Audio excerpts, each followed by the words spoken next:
Nós estamos hoje finalizando uma série. Os youngers que estiver aqui ainda podem descer para o seu culto. Hoje nós estamos terminando uma série que nós demos o nome a ela de Quanto Me Vale Deus. Pastor Marcos, no primeiro domingo, ele falou sobre uma passagem da Bíblia que nos leva a refletir sobre o planejamento de um custo que devemos ter para seguir a Deus. No domingo passado eu peguei o mesmo texto que ele usou, mas eu peguei desde o começo, quando fala sobre a questão de você entender todo o processo que estava por trás ali daquele contexto de valorar a Deus e aquilo que Ele aplica nas nossas vidas. E também falávamos sobre a questão de que quando Deus, mesmo na morte de uma pessoa tão importante para nós, como foi Moisés, Deus nos leva então a pegar tudo aquilo que aprendemos e a avançar para um novo tempo que Ele tem para nós. E falávamos então sobre abrir mão de algumas varas que muitas vezes usamos no decorrer da nossa vida e que acaba nos impedindo de experimentar da manifestação da presença de Deus sobre nós. E nós então falávamos sobre a vida de Josué, que até fizemos uma brincadeira falando que ele era um estagiário e que quando ele foi promovido então a chefe, ele sacode a poeira ali, deixa a vida de estagiário para trás e ele já começa a dar ordens ali, começa a ouvir a direção de Deus e já dar ordens em cima daquilo que Deus estava falando e ministrando ao seu coração. E hoje nós então queremos finalizar essa palavra e queremos que você abra muito o seu coração para aquilo que Deus tem para ministrar a nós, amém? Eu acredito, irmãos, que a fome de Deus, no meio de um povo, no meio de uma igreja, ela é o termômetro que nos indica a temperatura de um cristão. A fome e a sede que eu e você temos de Deus, ela se torna um termômetro que vai dizer para nós o quanto nós temos Deus dentro de nós. E paradoxalmente, você entendeu? Quanto mais fome eu tenho, não significa que eu não tenho Deus, é pelo contrário. Quanto mais Deus eu tenho, mais fome eu vou ter dele, entende? Quanto mais eu buscá-lo, mais fome eu vou ter dentro de mim. Isso significa que se você não tem buscado a Deus, consequentemente não vai haver fome em você. Porque o inimigo ele vai fazer de tudo para secar a sua vida de tal forma que você não sinta mais necessidade de água dentro da sequidão da sua vida. E existe hoje um número muito grande de pessoas que estão se contentando com alimentos que são dados de forma tão aleatória pelo mundo afora. Pessoas que se conformaram em serem alimentadas por redes sociais. Pessoas que se conformaram em ser alimentadas sem estar no corpo. E eu preciso entender que a Bíblia não vai ser mudada, como alguns chegaram a querer emplacar essa ideia recentemente, da necessidade de reescrever uma nova Bíblia. E me parece que a ideia dessas pessoas era escrever uma nova Bíblia que viria de acordo com as nossas necessidades desse mundo pós-moderno. E eu quero te dizer que isso não vai acontecer, porque Deus, na sua soberania, Ele jamais vai deixar que algo se levante para contradizer aquilo que já foi dito. Passarão céus e terra, mas a minha palavra permanecerá. Eu não tenho medo disso. Eu tenho medo dessas pessoas que se levantam e dos ignorantes, para não chamar essas pessoas por outro nome, daqueles que vão na onda dessas pessoas. Mas quanto lixo nós temos visto sendo, vomitado na vida de pessoas, e essas pessoas então acabam abraçando essas ideologias que vêm falsamente embaladas numa roupagem de verdade. E essas ideologias não conseguem gerar fome e sede no nosso coração por Ele.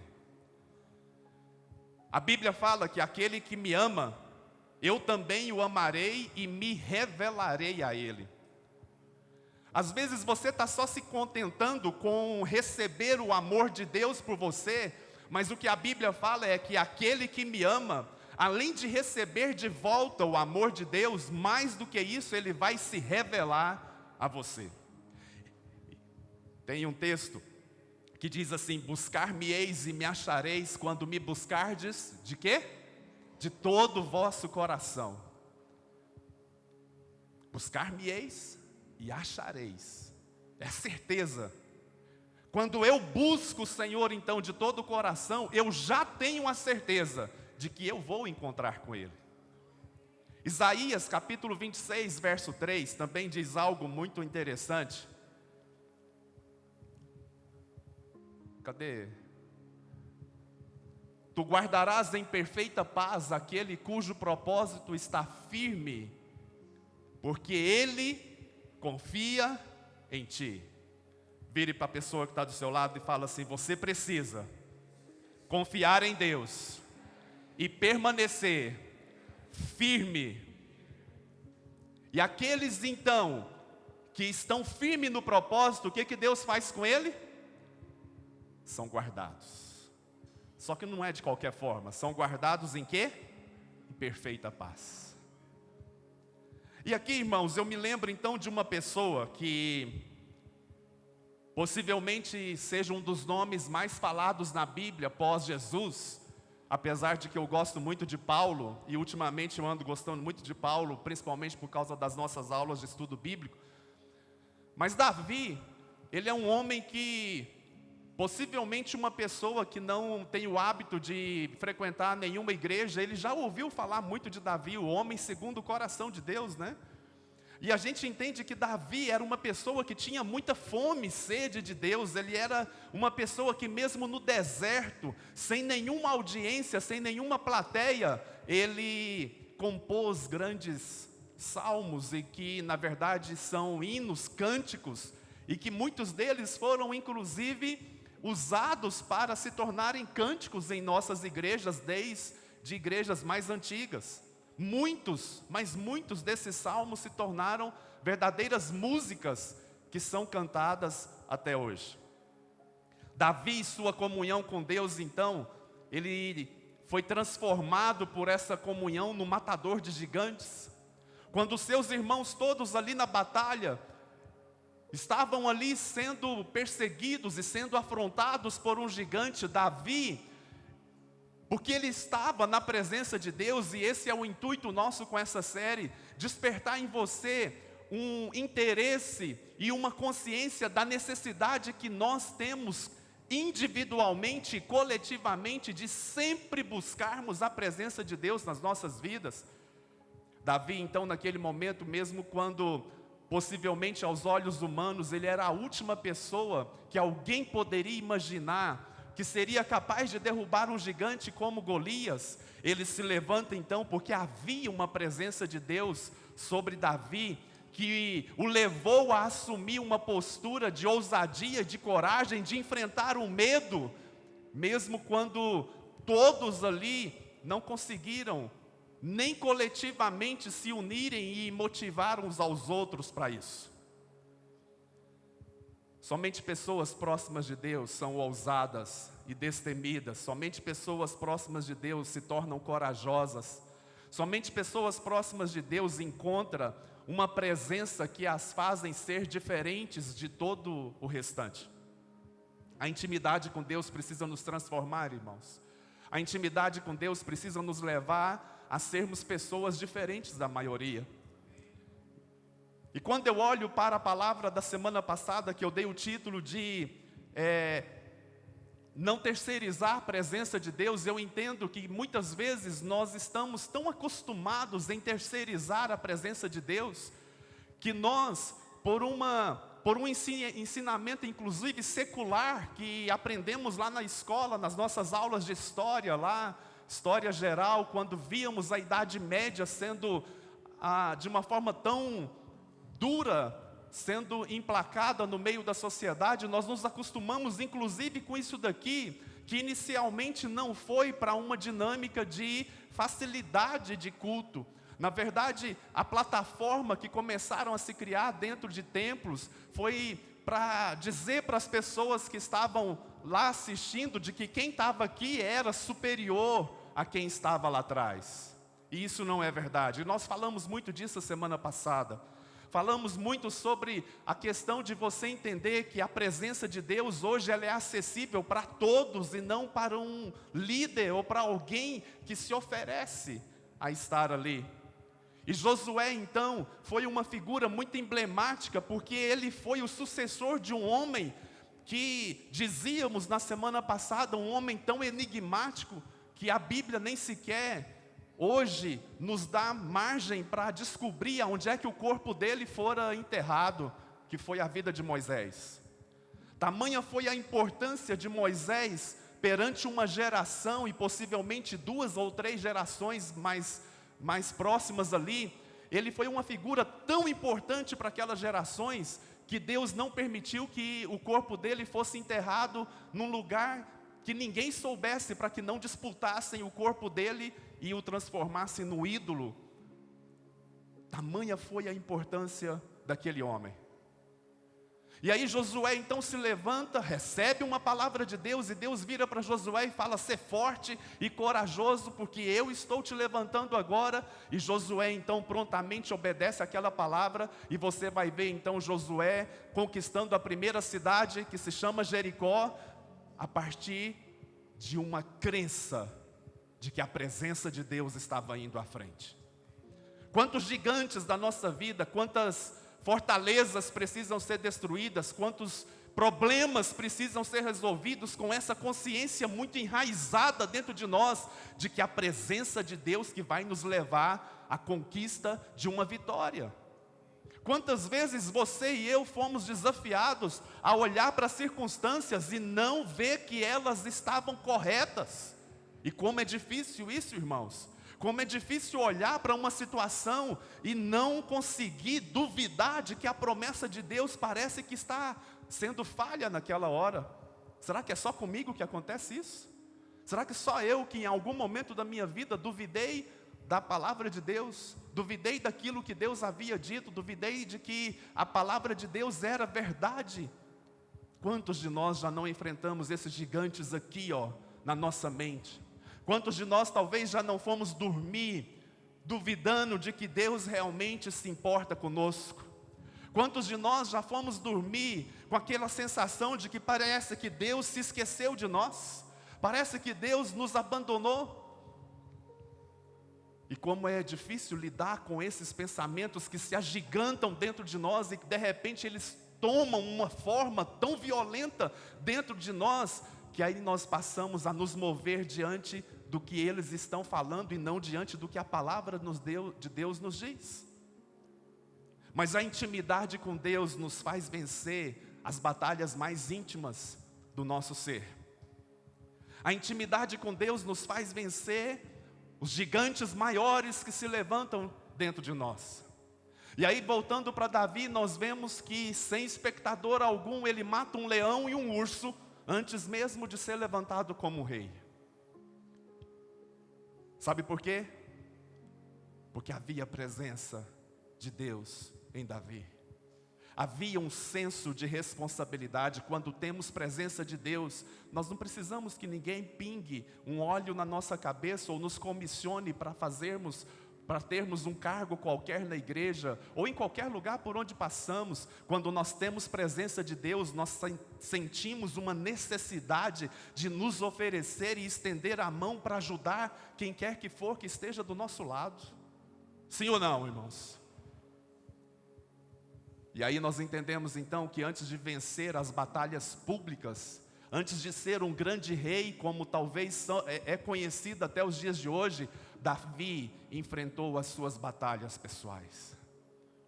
Davi teve que enfrentar os seus gigantes pessoais.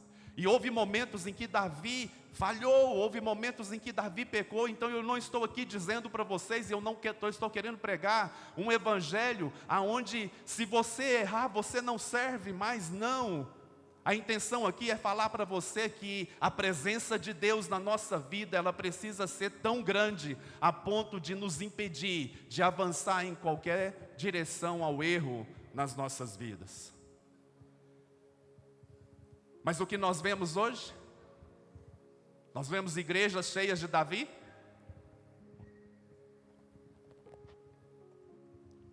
O que você acha? Nós vemos igrejas hoje cheias de Josués? Nós vemos igrejas cheias de Davi que se movem nessa presença? A ideia hoje parece que a igreja está sendo formada de homens e mulheres meio plásticos, sem firmeza, sem nenhuma profundidade.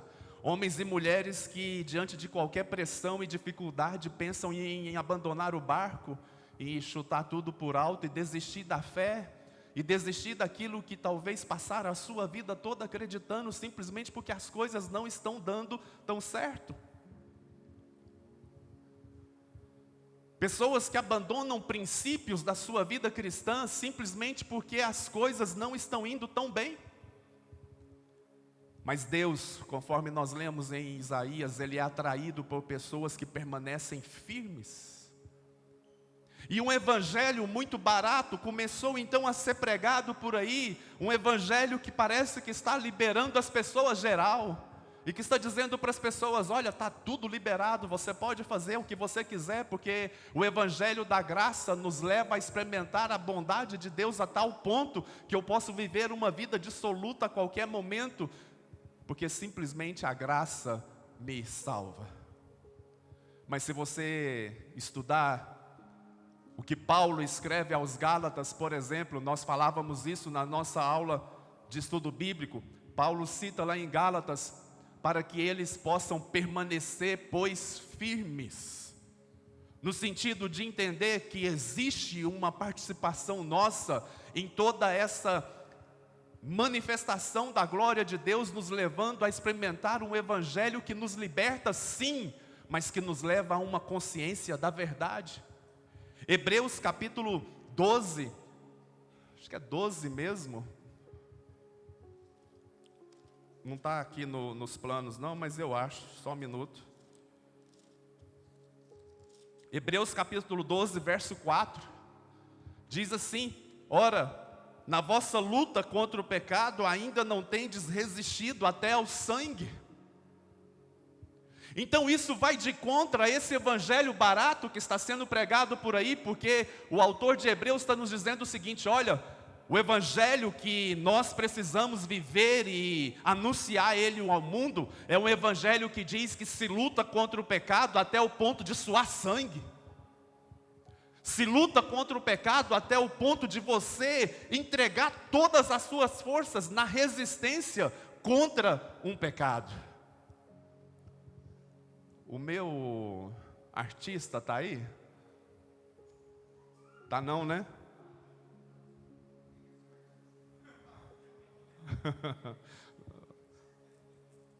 Não, o Léo é forte, o Léo eu não vou dar conta não. Vem cá, Léo.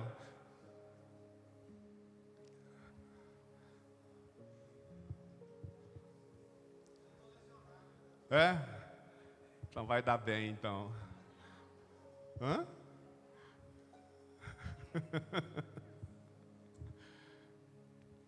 Na nossa vida cristã, irmãos, mesmo depois de muitos anos na igreja, você precisa entender que a vida não é um conto de fadas. A vida não é um conto de fadas aonde tudo só de ler funciona, dá certo. É preciso exercer uma fé, mas uma fé prática que me leve a entender que eu preciso ter uma participação real nessa guerra que foi travada com o inimigo. Então o que o autor do livro de Hebreus está nos dizendo aqui é, na vossa luta contra o pecado, então o Léo aqui agora vai representar o pecado, não tendes resistência. Léo, tá fácil demais aí. Precisa... Sabe, é uma guerra, aonde eu preciso entender, quer me pegar, eu não entrego os pontos. Quer me entregar, eu não entrego os pontos. É fraco esse cara, né? Eu preciso ir até o sangue, irmãos. Estão entendendo isso? Mas o que nós estamos vendo por aí afora é um evangelho tão raso, que a pessoa sai da igreja, ela não faz isso, ela faz isso.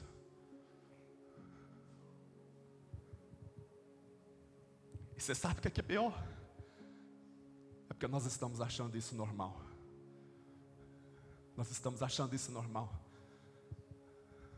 Aqui na igreja, a gente chega e fala assim: fica aí, que é para ninguém te ver. E aí a gente vem. E aí levanta as mãos e a vida aqui é perfeita. O evangelho aqui funciona perfeitamente, aqui tudo dá certo. Mas aí quando eu saio da igreja, ao invés de eu pegar esse gigante, eu pegar esse pecado e resistir até ao ponto de suar sangue, o que é que eu faço? Vamos lá. Sabe por quê?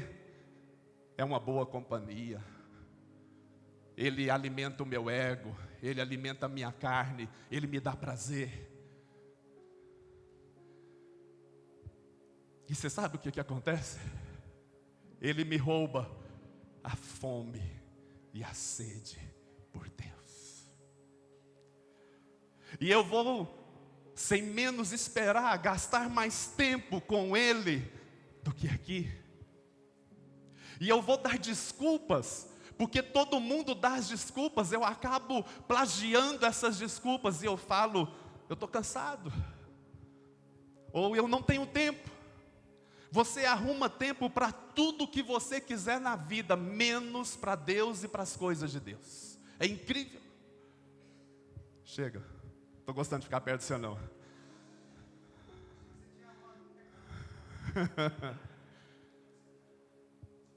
Vocês estão entendendo, irmãos? Nós arrumamos tempo para tudo. Eu tenho certeza absoluta que se pintar uma viagem dos sonhos para você, você vai dar um jeito, você vai organizar a sua agenda, ou você vai bagunçar a sua agenda, mas você vai na viagem dos sonhos. Mas eu duvido, se nós armarmos aqui uma reunião de um final de semana aqui na igreja, para toda a igreja, se você vai ter o mesmo empenho, se você vai ter a mesma dedicação. Sabe por quê? Não existe fome e sede por Deus. Eu sinto, talvez aqui, nesta manhã, te confrontar com muito amor, talvez perder você. Mas eu sinto em dizer para você que o evangelho não custa barato.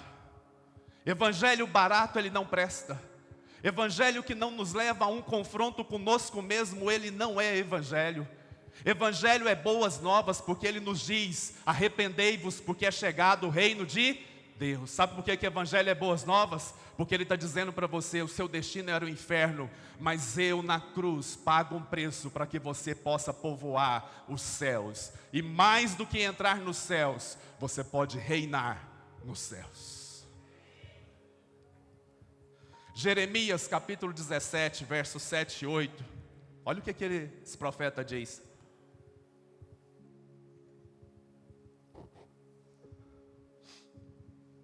Jeremias 17, versos 7 e 8.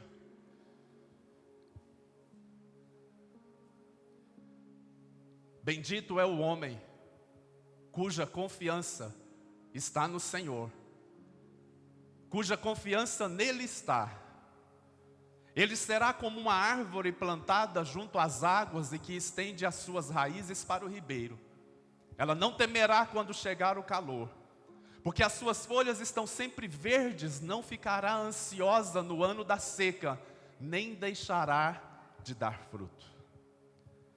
No original, essa palavra, bendito é o homem que confia no Senhor e cuja esperança está em Deus, é uma palavra que significa esperança no sentido de padecer dor como no parto.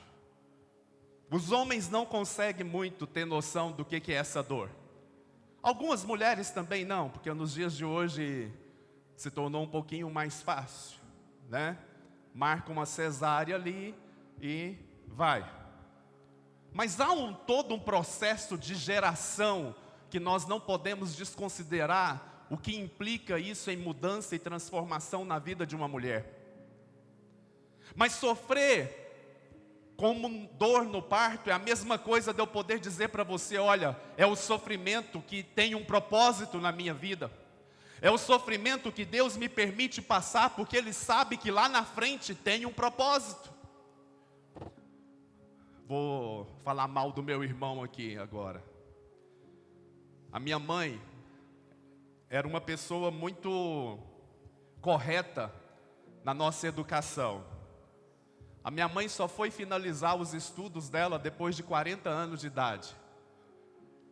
Ela era... Gustavo, vou falar mal de você aqui agora, tá? E aí, mesmo sendo limitada, minha mãe sempre nos educou de uma forma muito correta. E ela olhava as nossas tarefas todos os dias. E a gente estudava numa escola particular. E o Gustavo nunca foi muito chegado a fazer tarefa. E eu era muito medroso. E por várias e várias vezes a minha mãe chegava do emprego, aí ela ia arrumar a casa, dava quase 10 horas da noite, ela chamava, cadê as tarefas de vocês?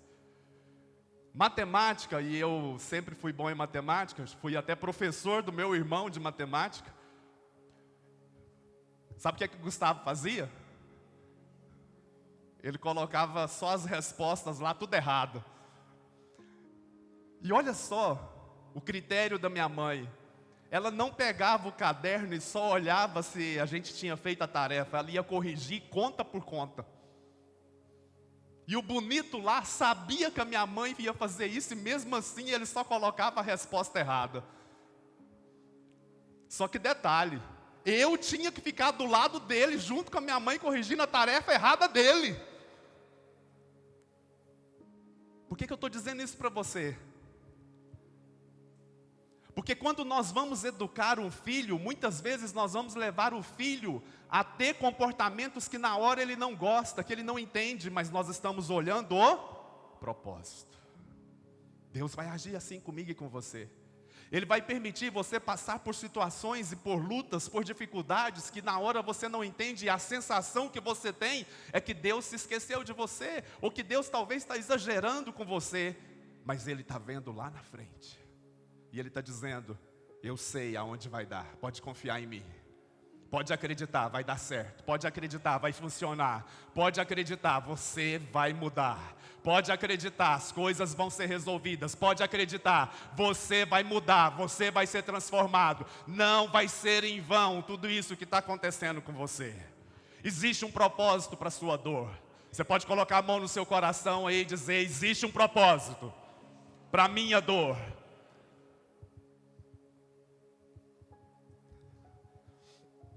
Isaías capítulo 40, verso 31, diz algo muito interessante. Os que esperam no Senhor renovam as suas forças, voam alto como águias, correm e não fiquem exaustos, andam e não se cansam. Vou te falar aqui rapidamente sobre a figura de dois animais, que eu já preguei isso para os homens uma vez, que é a figura do pombo e da águia. O pombo, quando tem uma tempestade, normalmente você vê a figura do pombo de que forma? Normalmente ele procura um telhado ou alguma cobertura e ele fica ali quietinho, bem amuadinho, esperando a tempestade passar. Ok? Esse é o pombo. Mas a águia, quando ela se depara com uma tempestade, sabe o que a águia faz? Ela vai de frente para a tempestade. E normalmente ela procura avançar em voos cada vez mais altos do que aquela tempestade. Porque ali, aquela tempestade vai limpando as suas asas e vai dando a ela mais força para vencer a próxima tempestade que ela vai enfrentar. E aí, irmãos, Esse texto de Isaías nos diz o seguinte: aqueles que esperam no Senhor não ficam ali de braços cruzados, não. O que a palavra de Deus está dizendo? Coloca aí de novo, por favor. Isaías 40, 31. Porque a sensação que nós temos é que muitas vezes esperar no Senhor é ficar de braço cruzado, esperando o milagre chegar. Não! Esperar no Senhor é renovar as forças, é voar alto, é correr e não ficar exausto, é andar e não se cansar. O que eu entendo por esperar no Senhor o meu milagre, é entender que enquanto o meu milagre não chega, eu vou me movimentar para que ele aconteça. Enquanto o meu milagre não chega, eu vou fazer algo até que algo aconteça. Enquanto o meu milagre não chega, eu me movo na direção de Deus, porque eu sei que Deus não falha. E enquanto eu estou me movendo, Ele está fazendo. Enquanto eu estou andando, Ele está fazendo. Enquanto eu estou me movendo, Ele está gerando fé no meu coração. E de repente, uau! O milagre acontece. Esse é o Deus que nós servimos. Só que tem muita gente querendo simplesmente que as coisas aconteçam. Talvez porque você ouviu alguém contando algo, isso pode acontecer sim, mas a regra não é essa. Os que renovam as suas forças, vai para a presença de Deus, tem fome, sede, busca a Deus. Está difícil, mas eu permaneço. Está difícil, mas eu permaneço. Está complicado, mas eu não retrocedo, porque eu sei em quem eu tenho crido. E aí, o que nós vemos hoje na igreja são tantas pessoas paralisadas que nós temos que carregar, além de nós mesmos, nós temos que carregar os irmãos. Você tem carregado alguém aí nesses dias? Você olha para o lado assim, aquele irmão está quase desfalecendo. É mais ou menos aquele paralítico que os amigos precisou destelhar o telhado para poder colocar ele ali. Quantas vezes nós temos que pegar o irmão que está do nosso lado e levar ele até Jesus, porque ele sozinho não dá conta. Eu disse isso na semana passada: se você não tem fé suficiente para você, eu tenho para mim e para você. Algo novo vai acontecer no nosso meio, algo novo vai acontecer nessa igreja, algo novo vai acontecer na sua casa. Você vai ver o transbordar de Deus na sua vida nesses dias. Diga: eu creio. Deus promete ser encontrado por aqueles que o buscam, amém, irmãos? Não importa o tanto que está demorando, acredite, algo pode acontecer. Quando eu olho para aquela mulher do fluxo de sangue que a Bíblia fala, uma mulher que ela resolve enfrentar os seus gigantes, talvez a vergonha, porque não era uma doença que simplesmente era chegar e pedir. Todo mundo sabia do que ela padecia, porque ela estava tendo hemorragias há 12 anos. E aquela mulher então, ela resolve enfrentar toda uma multidão simplesmente para tocar em Jesus, porque ela acreditava: se eu apenas o tocar, eu posso ser curada. Muitas vezes Deus vai nos levar a enfrentar gigantes pessoais, para que nós possamos ver milagres acontecendo na nossa vida. É como aconteceu com Jacó ali, ele passa uma noite orando, sabe para quê? Para ser transformado. Dizendo para Deus: Senhor, eu não te largo enquanto o Senhor não me tocar e eu sair daqui transformado pela presença dEle. Você tem essa disposição? Você tem essa fome, essa sede por Deus de dizer: Senhor, eu vou passar a madrugada toda orando, porque eu não me conformo mais em ser viciado na pornografia, viciado em jogos, viciado no cigarro, viciados no álcool. Eu não me conformo, eu vou passar a noite orando, porque eu quero ser uma nova pessoa, e a verdade do Senhor vai me libertar. Você já fez isso? Será que você já foi capaz de pagar esse preço? Será que Deus vale tudo isso para você? Mas hoje nós temos tantas pessoas tão flácidas, que se magoam por tantas coisinhas pequenas, que abandonam o barco simplesmente porque as coisas não estão acontecendo do jeito delas. Pessoas que não têm nenhuma intimidade com Deus, pessoas que não estão gerando nada de altar na sua vida. uma busca superficial, uma busca esporádica. Mas há momentos na nossa vida que nós precisamos ter presença e altar, porque isso vai nos livrar da morte. Vire para a pessoa que está do seu lado e diga assim: você precisa ter presença de Deus na sua vida para ser livre da morte. Eu quero finalizar então essa palavra citando esse caso que a gente olha ele por um ponto de vista só do que aconteceu, e eu não quero jamais te levar ao contrário, mas olha só o que diz Daniel, capítulo 2, do verso 3 ao verso 6.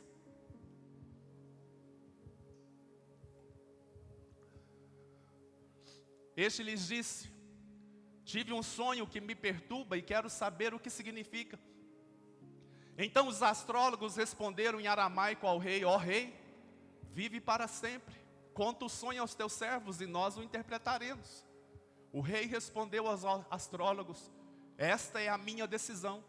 Se vocês não me disserem qual foi o meu sonho e não o interpretarem, farei que vocês sejam cortados em pedaços e que as suas casas se tornem montes de entulho. Mas se me revelarem o sonho e a interpretarem, eu darei a vocês presentes, recompensas e grandes honrarias. Portanto, revelem-me o sonho e a sua interpretação. Loucura, não? Qual é o problema de eu chegar para o Aelcio e falar assim: Aelcio, eu tive um sonho e eu sei que você é um profeta, o que você acha? Mas o rei aqui, ele foi mais longe, ele vira para todos os astrólogos e magos ali que ele tinha disponível e disse para eles: eu tive um sonho, vocês vão ter que saber qual foi o meu sonho e o que ele significa. Só abrindo um parênteses, eu já citei esse exemplo na escola, no estudo bíblico aqui. Em novembro do ano passado eu fui participar de uma escola de profetas lá em Brasília com a equipe da Bethel Church, lá do Bill Johnson. E eles contaram algo que eu achei extremamente interessante e eu falei: eu quero viver isso na prática. Lá eles vivem uma unção profética e um mover profético na igreja constantemente. E o palestrante, o Ben, que estava ali na hora, ele disse o seguinte: talvez eu vou dar alguns detalhes aqui que pode não ser na íntegra, mas confia em mim que a história no âmbito geral é essa que eu vou contar. Eles tinham um grupo de oração para que Deus revelasse algumas coisas futuras ali. E eles então, após orarem durante um tempo, o líder lá do grupo teve a seguinte ideia. Ele foi na delegacia lá do condado lá, e ele então, e isso é comum, aqui também é, mas isso lá é comum, cheio de cartazes de crianças desaparecidas. Ele então pega aqueles cartazes, alguns deles, traz para a igreja, e aquele grupo começa a orar por aqueles cartazes de crianças desaparecidas. E começaram a orar, dias após dias. Um dia eles estavam orando por uma adolescente que tinha 2 anos que estava desaparecida. E no meio da oração, de repente, uma pessoa teve 3 insights ali, da seguinte forma. Ela teve as iniciais da letra, iniciais com letras que parecia ser placa de um carro.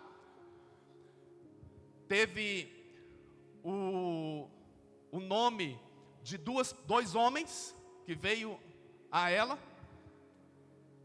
O pastor então pega aqueles dados, corre lá na delegacia e fala: olha, nós estávamos orando por essa, aí levou o cartaz, por essa adolescente aqui, e na hora nos veio isso. Se significar algo para vocês, não sabemos do que se trata. O delegado então pegou aquelas informações, jogou no banco de dados, e no fritar dos ovos, chegaram na casa dos 2 sequestradores, e a adolescente estava lá com ele nesses 2 anos. E ela foi resgatada. Calma. Passado algum tempo, um outro delegado bate na igreja e fala o seguinte: pastor, ficamos sabendo do que a igreja ajudou com o delegado tal, e viemos aqui te pedir uma ajuda. Nós estamos com uma criança desaparecida, que foi desaparecida desde ontem. Aí o pastor falou perfeitamente, me dá os dados e nós vamos orar. Ele falou, mas tem um pequeno problema, pastor. Essa criança tem que tomar um remédio, e que se ela não tomar esse remédio em 24 horas, ela morre. O pastor falou, vamos orar. Se Deus nos falar qualquer coisa, nós falamos para vocês. E ele colocou a equipe para orar. E de repente veio um insight na pessoa que estava participando da reunião. Amigo da família, Casa Verde e a letra L. Olha a loucura, por que Deus não fala tudo, né? Por que Deus não dá a frase completa? Deus é um Deus meio enigmático às vezes. Isso é para exercitar a nossa fé. O pastor então pegou aquelas informações, correu no condado lá e falou, delegado, o que nós percebemos foi, amigo da família, Casa Verde e letra L.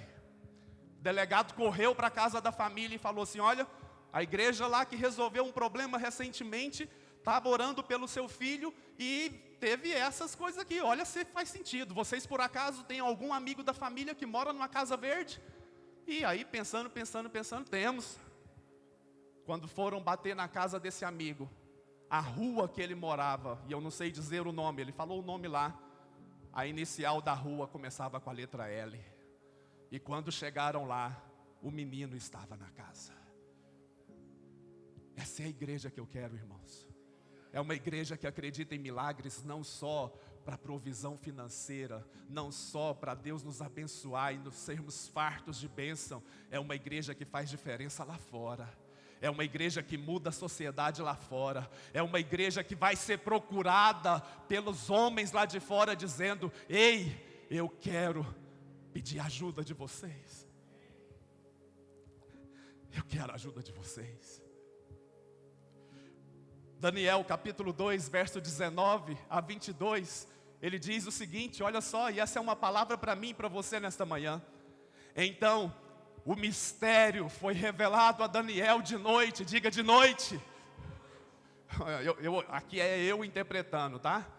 Eu acredito que eles devem ter varado à noite.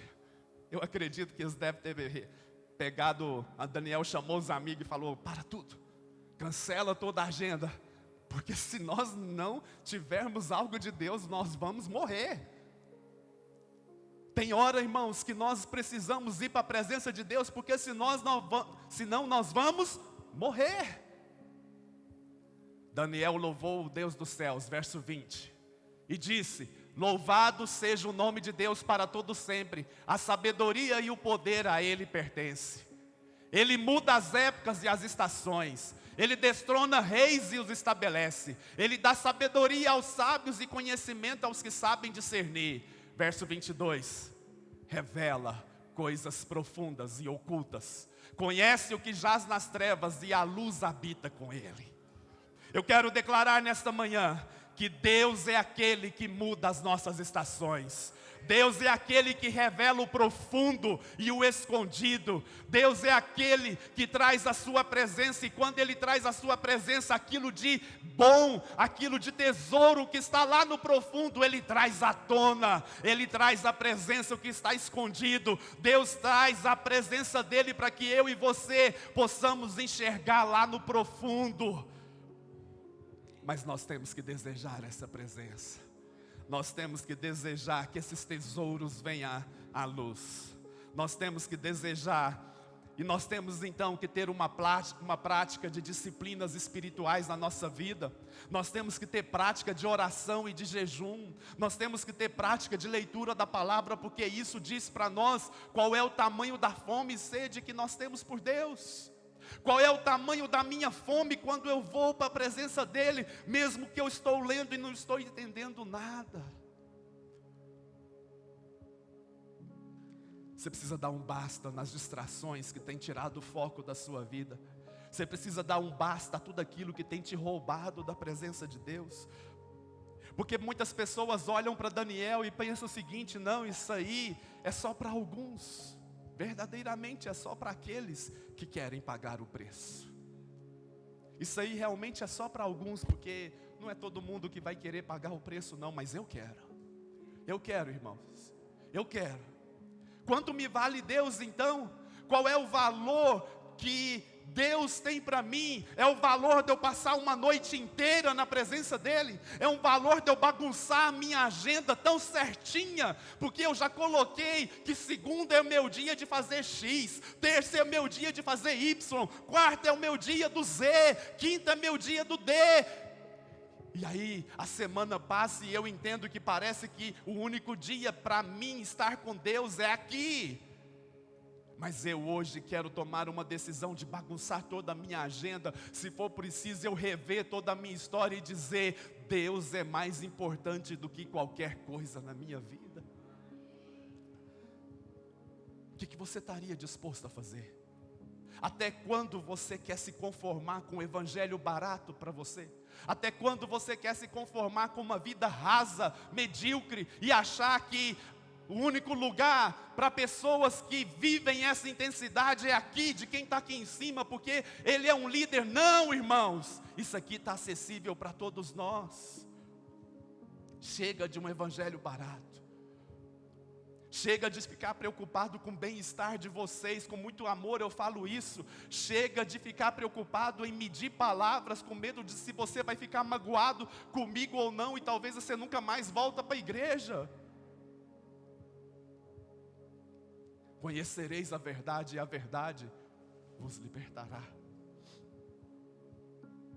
Porque parece que tudo hoje tem que ser negociado, parece que tudo hoje tem que ser pesado na balança, porque se eu falo de uma maneira mais firme, amanhã o irmão não volta para a igreja e ele vai procurar uma igreja que fala mais adequado a ele, que respeita ele. Quero dizer para você que isso é com muito respeito que eu te falo. Deus não vai escrever uma Bíblia para se adequar às suas vontades. Deus não vai escrever uma nova Bíblia para se adequar aos seus padrões do que é certo ou errado. O errado vai continuar sendo errado, mesmo que todo mundo está fazendo. E você precisa entender que evangelho é mudança de vida, sim. Aquele que pecava, não peque mais. Aquele que roubava, não roube mais. Aquele que mentia, não minta mais. Porque Deus entra na minha vida e Ele precisa mudar a minha história. Mas você vai se deparar com aqueles que não vão querer pagar o preço. Você vai se deparar com aqueles que vão dizer: Senhor, deixa primeiro eu enterrar meu pai e minha mãe, deixa eu ganhar dinheiro, deixa eu fazer isso ou aquilo. E sabe o que Jesus vai falar para você? Tudo ok, pode ir, mas sem direito a banquete no dia que o reino chegar. Sem direito a banquete no dia da grande festa. Pare de terceirizar a presença. E eu encerro, quero pedir para você ficar de pé.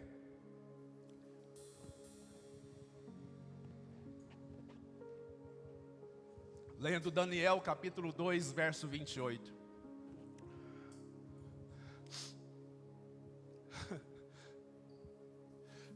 Mas existe um Deus nos céus que revela os mistérios. Ele mostrou ao rei Nabucodonosor o que acontecerá nos últimos dias. O sonho e as visões que passam por tua mente quando estavas deitado foram os seguintes. Sabe o que é isso? É Daniel dizendo: ei rei, eu sou a resposta que você está procurando. Eu carrego a presença que te traz resposta. O sonho que você teve foi esse e esse, porque eu tenho presença, eu tenho altar na minha vida, e junto com o altar, eu sou a resposta que você precisa. Eu sou a resposta que você está buscando, ó rei. Por isso fique sabendo, existe um Deus na minha vida, que se revela e se mostra que Ele é poderoso.